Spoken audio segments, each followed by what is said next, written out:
Storage cost எல்லாமே கம்மியா இருக்கும். ஓகே, ஸோ இந்த கம்மியா இருக்க போஸ்ட்ல பர்சன் பி அந்த ஃப்ரெண்ட் இருக்காங்கல்ல அவங்க மேனுஃபேக்சர் கிட்ட இருந்து டைரக்டா அவங்க ப்ராடக்ட் எல்லாம் வாங்கிடுறாங்க. ஸோ வாங்கி அவங்க ஷாப்ல வைக்காங்க. இவங்க என்ன பண்றாங்க, ஹோல்சேலர்ல இருந்து வாங்குறாங்க. ஹோல்சேலர்ல வாங்கி அவங்க ஷாப்ல வைக்காங்க. இவங்க மேனுஃபேக்சர்ல இருந்து டைரக்டா வாங்கி அவங்க ஷாப்ல வச்சிருக்காங்க. ஓகே, ஸோ வைக்க போஸ்ட்ல இந்த பர்சன் அவங்க இஷ்டத்துக்கு ரேட்டை கம்மி பண்ணலாமா? அவங்களோட ப்ராடக்ட்டுக்கு அவங்க தான் இந்த ப்ரைஸ் டேக் கொடுக்கணும். ஸோ அவங்க இஷ்டத்துக்கு ப்ரைஸ் டேக் காட்டுவாங்க. எல்லா மக்களும் அவங்க ஷாப்புக்கு விரும்பி போகிறாங்க. அப்போ அவரோட ப்ராஃபிட் எப்படி இருக்குது, ஹையாக இருக்குது. தட் மீன்ஸ் எல்லா மக்களும் என்ன பண்ணியிருந்தாங்க, இந்த பர்சன் பியோட ஷாப்புக்கு போகிறாங்க. பட் இவர் ஷாப்பில் யார் தான் போகிறாங்க,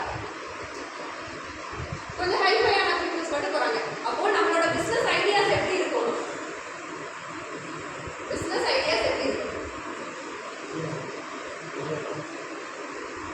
எல்லா மக்களுக்கும் யூஸ்ஃபுல்லா இருக்கிற மாதிரி ஃபர்ஸ்ட் இருக்கும். ஓகே, அண்ட் எல்லாரும் அதை அக்செப்ட் பண்ணுவாங்களா, யாருக்குமே யாருக்குமே அது கஷ்டமா இல்லாம எல்லாருமே அந்த ப்ராடக்டை அக்செப்ட் பண்ணுவாங்க, உங்களோட பிஸ்னஸ் அக்செப்ட் பண்ணுவாங்கன்னு ஃபர்ஸ்ட் பார்க்கணும். ஓகே, ஸோ ஒரு பிஸ்னஸ் ஐடியாஸ் இருந்துச்சு அப்படின்னா அதை நீ எப்படி வெளிக்கொண்டு வரன்னு யோசிச்சு பார்க்கணும்.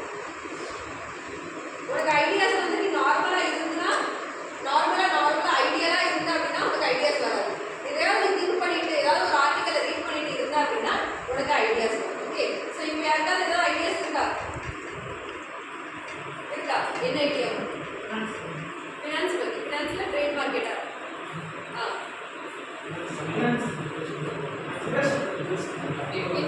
வட்டி கொடுக்குறதா, இன்ட்ரெஸ்ட். ஓகே,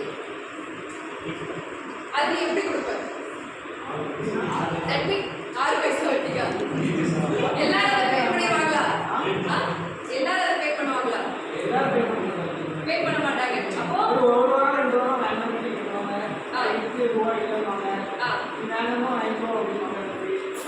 நீ அதை எவ்வளோ இன்ட்ரெஸ்ட்டுக்கு நீ கொடுக்க? எவ்வளோ இன்ட்ரெஸ்ட்டுக்கு நீ கொடுக்க? 10% இன்ட்ரெஸ்ட். அப்போ அந்த 10% இன்ட்ரெஸ்ட்டை எல்லா மக்களும்